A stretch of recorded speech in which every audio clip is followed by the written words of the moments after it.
I guess our haul from Comic-Con is going to be our knick-knack of the week. So remember, we had to take the song out for copyright reasons.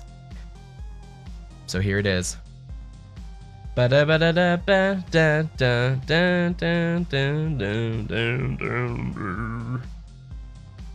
that's the song. All right, let me get it. Back to what we got from Comic-Con. So, kind of a funny story. No, let's do this one first. I did get something Batman. I totally forgot about this. So this is the first thing that I got on Wednesday night, actually. Very cool. I did get something Batman related. I'm so sorry. Some cards. I gotta find a spot for this, dude. So very cool. This is from The Dark Knight. This is a scene, a film scene from The Dark Knight where the Joker pulls out his calling card, and I'm not sure if you're gonna be able to see it. Goodness gracious. Here, I got an idea. Where's my phone? Yeah. Let's see if this will work. This might work. You see that? That is a film cutout of the Joker saying, "Here's my calling card." So freaking cool. And then the rest of it is like that. So this was, let me see if I have their card. So cool. This was from Nerds Comictopia. This is Colton West. I guess that was it? I don't know. Maybe not. I don't remember. But yeah, this is has a certificate of authentication. This is a mini cell. I can take it out of the box. I mean, I guess I'm going to anyways, right? Where the hell am I gonna put this? That's the problem I kept running into. It's like, dude, where am I gonna do with this? What am I gonna do with this? We have a cleaning material. So this is from Film Cell's presentations. It's all in framed, and they actually let me choose which film clip I wanted. It was like this or something else. Joker purple for the show, of course. So we have a certificate of authentication. Let's see, it says, please clean with soft cloth only, do not use paper towels or cleaners. There's a certificate of authenticity from Film Cells. Film Cells presentation is official product and manufactured by Trendsetters Ltd. This certificate must contain our uniquely embossed and foiled logo to verify its authenticity. This collectible contains scenes from the movie, event, or concert captured on 35mm. Each piece is hand-assembled and contains a special edition or limited edition numbered plaque. So, there's the Film Cell. This movie was and is huge to me. Cleaning cloth. I gotta put it all back. I want to see which number I got. I do need to keep it in its box. It says Comic-Con exclusive. Fudge. Oh no, the value went down. Dude, I'm never gonna sell this stuff. I'm never gonna sell my stuff. I don't think. I really don't hope. Don't hope? I really don't think. Wait, which way did it go? This way. Da-da. Da-da-da. So the box says Comic-Con exclusive, but the back does not, which is kind of lame. Kind of lame to me. And here's the cleaning cloth. Back in there. Comic-Con exclusive. Cool. So I did get something Batman related. I totally forgot.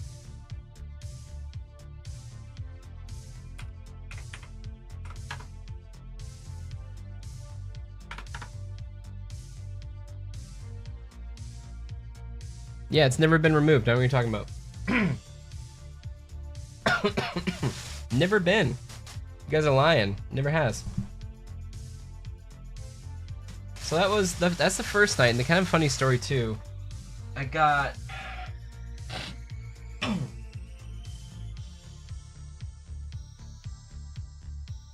pull all of them? No. So I actually got this book. I love the lore of World of Warcraft. So I got this book because they were doing an official signing. Oh yeah, there's that ash can. And I got the signatures of the authors right there. Boom. So that was pretty cool. I do love these books. I need to find my volume 1 and 2, but these books are basically textbooks of the lore of World of Warcraft, and I absolutely love it. The art inside of here is phenomenal. Phenomenal art. And like I said, it's just like a textbook. So I'm a big history person, and even if it's the history of a fake area, it's so freaking cool. You got Old Deer, Dark Iron Clan. What is this? What did I put in here? Oh, it was the back piece. Yeah. So I got this. This picks up at Mists of Pandaria, which is really where I kind of gave up on the game, and then I came back with Legion a little bit. So I'm hopefully this gets into Legion. But the funny part was I got this book first. What was it for? I'm like, the World of Warcraft, and he goes, World of Warcraft? And I'm like, yeah, I love Warcraft. I love the lore. I love the history, just like what I told you guys. And then he's all, oh, no way, I have this.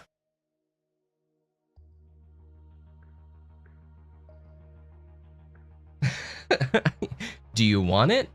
And I'm like, yeah, how much is it? He goes, no, do you want it? I'm like, are you serious? He's like, yeah. It's pretty tough. It's foam with PVC, so I said, yeah. And he's like, okay, cool. I'm trying to remember the name of the hammer. It's the Doom Hammer. So this is literally the Doom Hammer from Warcraft. So this is the Doom Hammer. This is Thrall's hammer. I think I think Ogrim Blackhand. Yeah, Blackhand's the first one to use the Doom Hammer, and then yeah, it got passed down. So pretty freaking cool. I used to have the World of Warcraft. God, because I'm worthy. It's not Mjolnir. No. It's Warcraft. So let me see if I can pull it up. Pull a picture of it. I used to have this as my wallpaper when I played World of Warcraft a lot. War Chief. You are the War Chief. Let me see. World of Warcraft wallpaper. There's probably gonna be so much. I'm talking about the characters. The faction. It should be faction leaders, huh? There it is. So I used to have this as my wallpaper. So there's Thrall with the Doom Hammer, when he was War Chief. I had this as my wallpaper. So cool, with Varian Wrynn. Varian Wrynn, so cool. All of this was so cool, man. I miss World of Warcraft. I miss World of Warcraft, and I miss what it was about. But yeah, I got the Doom Hammer, dude. So it's probably gonna go probably above the TV, I'm thinking. But maybe I'll move around those pop figures and some stuff, but it definitely needs to be put somewhere important. But they gave me the Doom Hammer for free. He said he had a couple and he was waiting for someone to give it to, so it was perfect. Okay, so let me do this while I'm here. So I did go to the All In panel with Scott Snyder and the guy who's writing Absolute Power right now, Wade. And they did give me, I need to put this into a bag and board, because apparently a lot of people really do treasure this. I got the Absolute Power, or Absolute Batman Ash Can. Now this does say SDCC 2024 exclusive Ash Can special edition. Now I have not opened it up yet, but it's more important to open it up than to save it, because like I said, I don't sell any of my stuff. So let's look. Oh, dude. This fall, DC goes all in, presenting two distinct but inextricably. Oh my god. Hold on, guys. I need to fix my brain. Inextricably linked narratives, building a dynamic and essential future for the world's greatest superheroes. It all starts in October with DC All In Special Number 1, where readers will learn the unique circumstances behind the dawn of the Absolute Universe and gain insight into the future of new and continuing DC Universe series. So they were really pushing that this all-in universe, this all absolute universe isn't ongoing. It's not going to be a one-off. It's not a special edition. It is going to be ongoing from here on out. And so what they're giving us here is a little sneak preview of Absolute Batman, and he is a monster of a dude.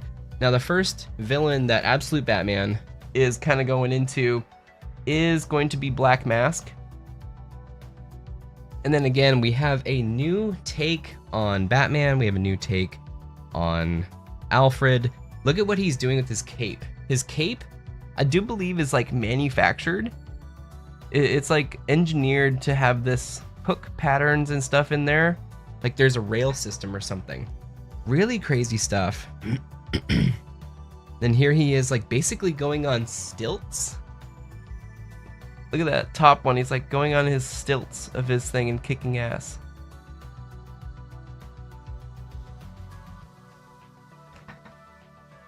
Pretty insane stuff. And then we have a readout on, or like a look at Batman. This is art by Nick Dragata. He says, Scott Snyder, Nick's art is a perfect fit. It's grounded and gritty, but also dynamic and fresh. A bit dangerous and new to superhero readers, just like this Batman. So this Batman is yoked. I want to see, I don't think he's going to be doing much stealth, but it looks like he is still acrobatic. He's just got some big feet. And then we have Nick Dragata. The bat chest emblem, I initially went blocky. It would cover and protect his vitals. We liked it, but something wasn't right. We'd seen this style before. Then Scott had a brilliant idea to give it spikes. It totally worked, and the design was complete, bigger, badder, and scarier. So I think Scott's definitely got some stuff with spikes in Batman, doesn't he? Look at the design on that. Pretty cool stuff. I'm really interested to see if this Batman's, like I said, acrobatic in any regard and like stealthy. And then here is our new, I think Alfred. Scott again says, I can't say enough good things about Nick as a partner and a friend. He lives close by, and so we're getting to make the book together in my studio. Whiteboard, sketches, like our own bullpen. I've never gotten to work this way before, and it's thrilling. So here, oh crap, someone was like, hey, is Alfred Ra's al Ghul? I'm like, oh shoot, I didn't think about that. Look at him, he's kind of Ra's al Ghul-y. And you never know, the Lazarus Pit is going to be a big deal with Absolute Superman. And look at the bat logo again. Look at the bat logo, it's freaking crazy. It's a block. So that is the ash can. I need to put that in a bag and board. Probably do that tonight. But at the end too, they did give us some very exclusive pins only at hashtag SDCC24. Look at these pins. Pretty cool, man.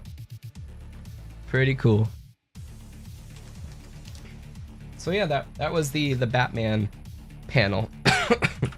Oh, I did get to meet Chris Gore and Alan Ing again at this one, Big Man Comics. And then I did get a copy of one of the Big Man Comics too, signed by him. I actually have 2 copies. He gave me 2.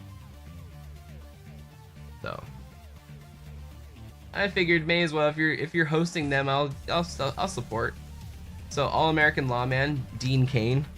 I'm sure it's gonna be some stuff in there. So we'll give it a shot. And like I said, I have another copy if anybody wants one. But I really went there to support Chris Gore, who just had a stroke, so I wanted to make sure he was all right. Yeah, he's doing good, man. I think he's drinking a stuff load of water. We went to a meet and greet with him. Actually, it was at a really good pizza place, Basic Pizza in San Diego. Really good pies, and he was drinking water all night. So I think he's on a good health kick now. That's good. I told him too. I'm like, dude, don't do that again. scared us, man.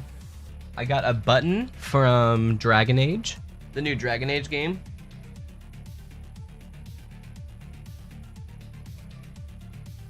Here's their events quick guide. Has really good art too on it. Really good art from an artist that was there. I didn't get to say anything about it though. Events quick guide. Okay.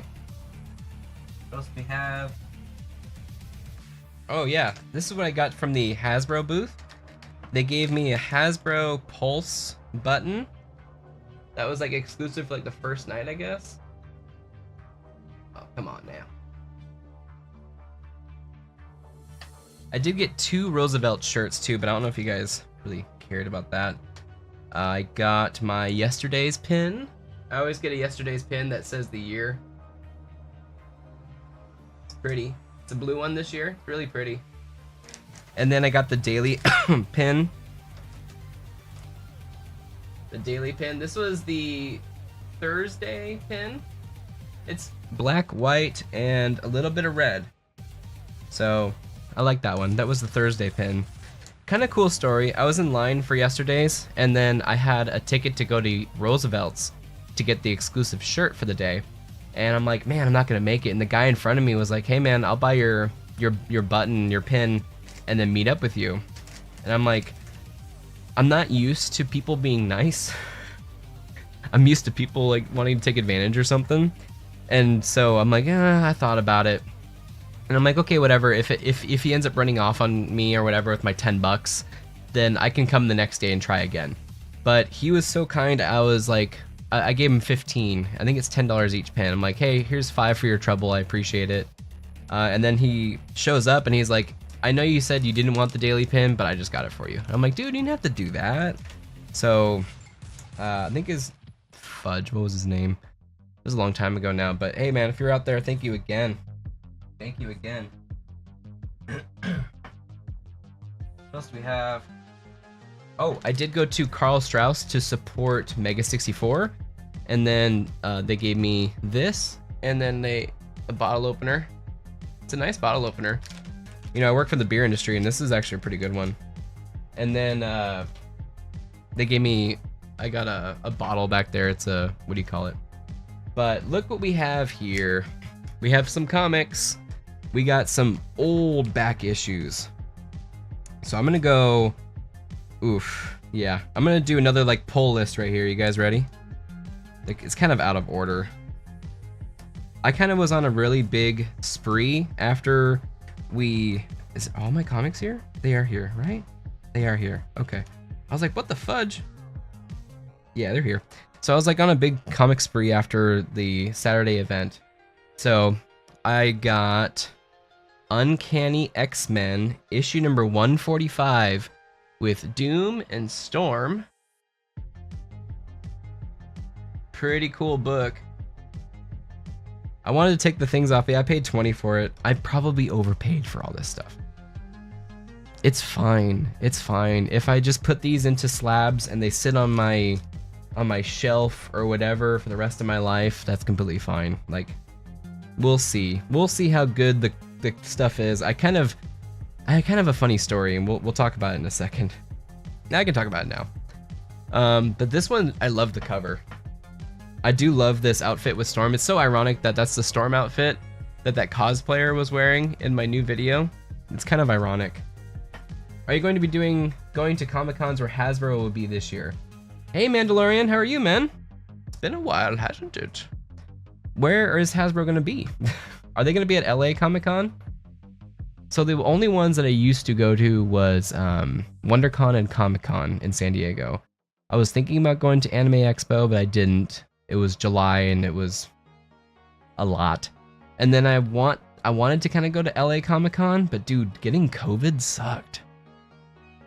It really sucked. Is Hasbro at LA Comic-Con?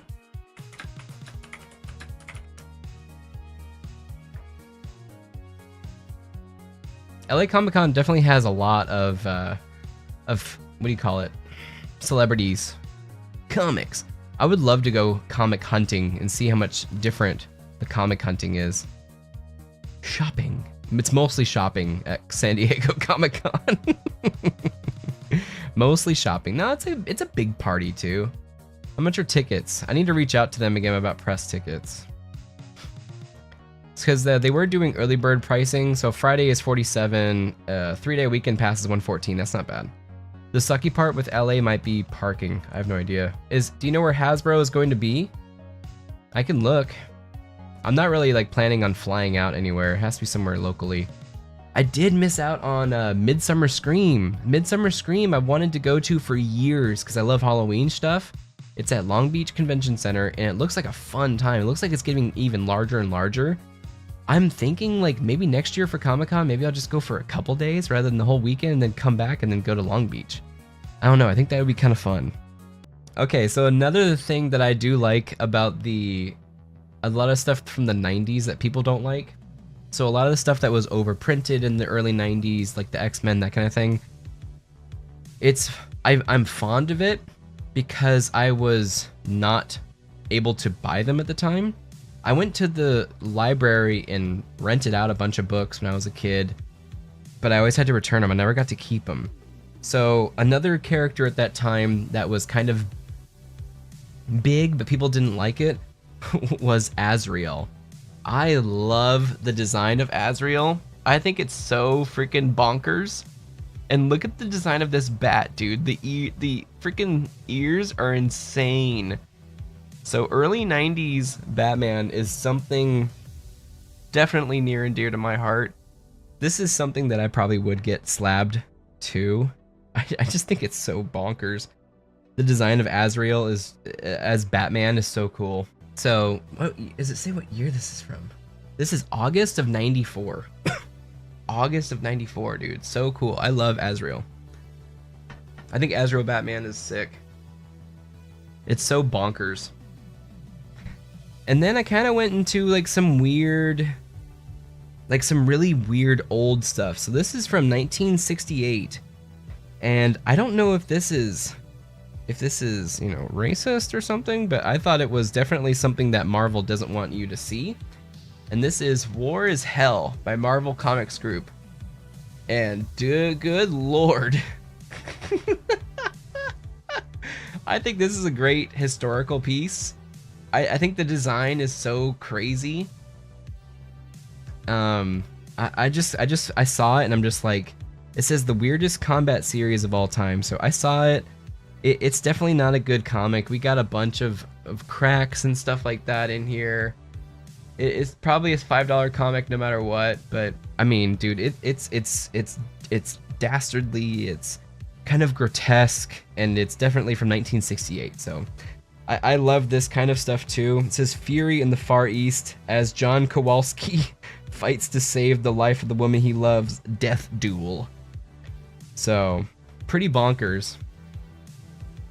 Pretty bonkers. But I got this one, $5. Again, I don't know if it's worth it or not. It's all in good fun. It's all in good fun. No, just different fancy armor. Steve Rogers' Captain America goes to the future and fights Doom as well. That's pretty sick. So Doom is definitely the bad dude of that universe. That's sick. I'm going to look into it. So if I go to LA Comic-Con, that's the other problem I have too. Going to LA Comic-Con for more than one day gets kind of tiring. Because I gotta drive and park, and come back. It's not like WonderCon. WonderCon's really close to me in Anaheim. That would make more sense. LA is a little bit far. A little far. And I'm not willing to shell out for like a hotel or something. Those Night's End comics are awesome. I liked how vicious Azrael was as Batman. Me too. Me too. I don't know why there's so much hate. I feel like, or I know there's a lot of hate online for Azrael in those comics, but I freaking love it. I freaking love it. I freaking love it. Okay, and you guys know I need to get on my Uncanny X-Men. This looks like a pretty good copy. It's a little bit rolled on the corner, but this is the Uncanny X-Men issue number 216 from April of 1987. And the reason I got this was it looks like she's beating the hell out of either Magneto or somebody. It might be like a weird Quicksilver. And then we have brown and gold Wolverine in the back, but I love that Storm. I love the color too. Look at the color. It's my colors. It's the blue and the purple. So I had to get it. I had to. I love it. I love these covers. 80s Wolverine, man. 1987. Beautiful. I love it. This is a good one. And then, of course, Night Quest, The Crusade. We have Batman issue 504 from February of 1994. And we have a really cool Catwoman basically getting on as real Batman right here. Really cool. I like that cover. I like how she's like, boom, you think you can beat me? Bam. With the boots. Wish Azrael would have been in The Dark Knight Rises. They completely cut him out of the story with Bane breaking Christian Bale. Batman's back. Dude, that would have been insane. That's probably too much story for that, huh? Yeah, I want like a 6-hour Batman movie. Look at that bonkers Bat logo too. I love that Bat logo. It's like we went a little bit too chunky. We're gonna scale it back and be totally 90s. So cool. But this is a great cover. I like how like empowering, not empowering per se, but powerful Catwoman is, even with all of his armor and stuff. This was another kind of just a dumb purchase. I do love Western comics and I like the old pulpy. This is from, I think it's from, what the hell, man? I love that it has the approved by the Comics Book Code Authority. I don't think I have many comics that has that. But this is Texas Rangers in Action, A Promise to Clarissa. This is June of, I have no idea. I have no idea. But it's just a really cool Western cover. I love the art style on the text up at the top. Again, I love the comics approved comics code.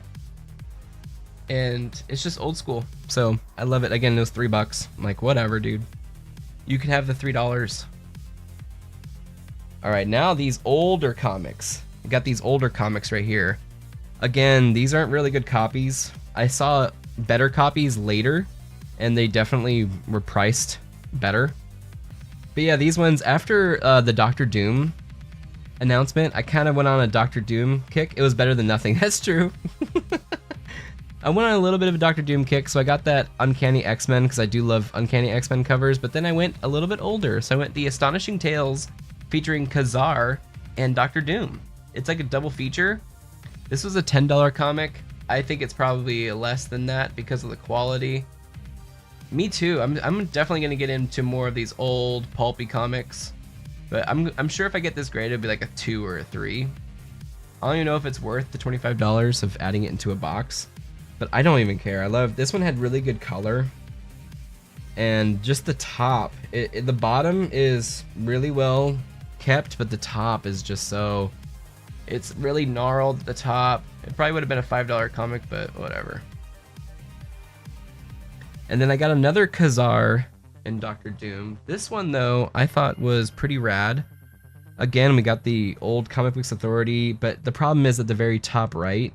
It looks like, or the top left, I'm sorry. It looks like some kid scribbled on it, which is kind of, I think it's kind of cool too. Like, it's not going to be a collector's item, but what this has been is this has been read.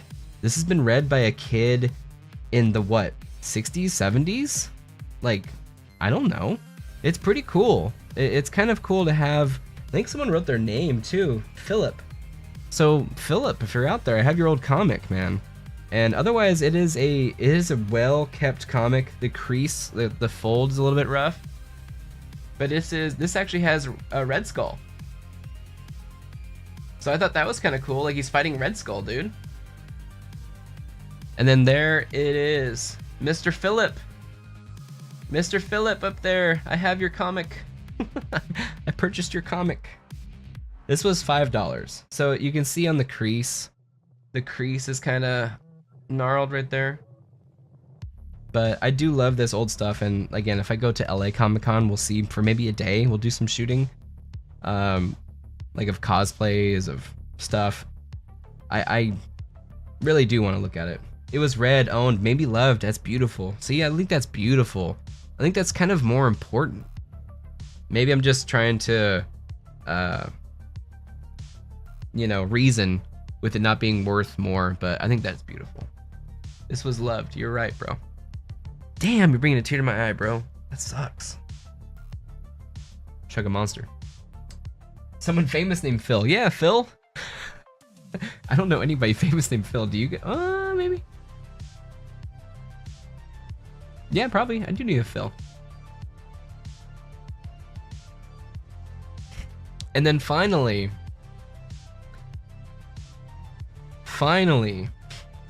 if you saw the Deadpool Wolverine movie, Deadpool kind of goes to a universe where this cover is happening, and not the same coloration, but it is happening. Definitely cope. Screw you. That's true. So this cover was very striking to me, and I knew I had to have it after everything. And this one's a pretty big cover, and I was able to get it for 20 bucks. So this one, I love the coloration on it. This was better colored than other ones. Look how the green, purples, and pinks is so poppy. This is Uncanny X-Men issue 251. Yeah, 251. This one had better coloration than more expensive ones. So I love it. So good. And it's got my colors again. It's a little bit more green in real life. On the thing, it looks a little bit more blue. But man, I couldn't go without having this. This is definitely one that's going into a slab. Definitely one that's going into a slab. You got a nice bag and board too. So that was the end of the comics. My comic book story though, I actually did buy a $25 comic last year from this dude. It was the Shadows of the Empire issue number 1 from 1997. Remember, I did get it graded, and it was a 9.8. I do believe, I can go run and look, but I do believe it's a 9.8. Now, I saw someone at a vendor selling a 9.8 Shadows of the Empire issue number 1, same exact thing I have, for $150. They're trying to sell it for 150 bucks. So it hasn't sold for $150. They are trying to sell it, but I'm like, dang, dude.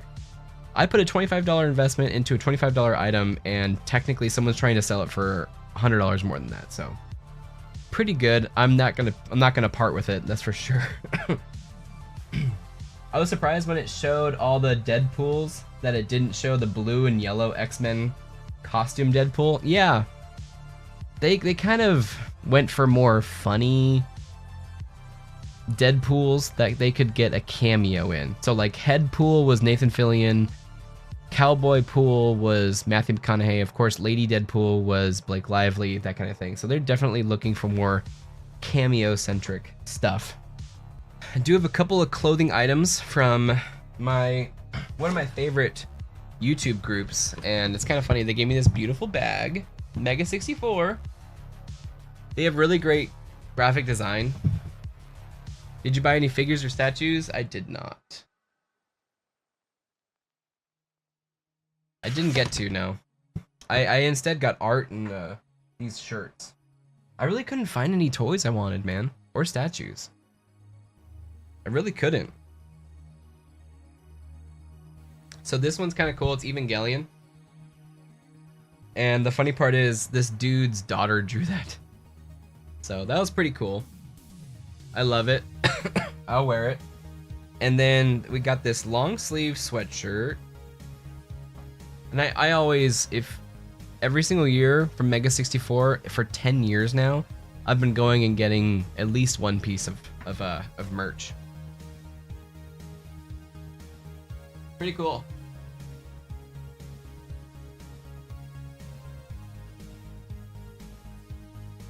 I love the graphic design. I love it. I need to wash these. But do we have anything else? I think that's it. We did it, you guys. We did it right before the buzzer too. I wish I got some toys.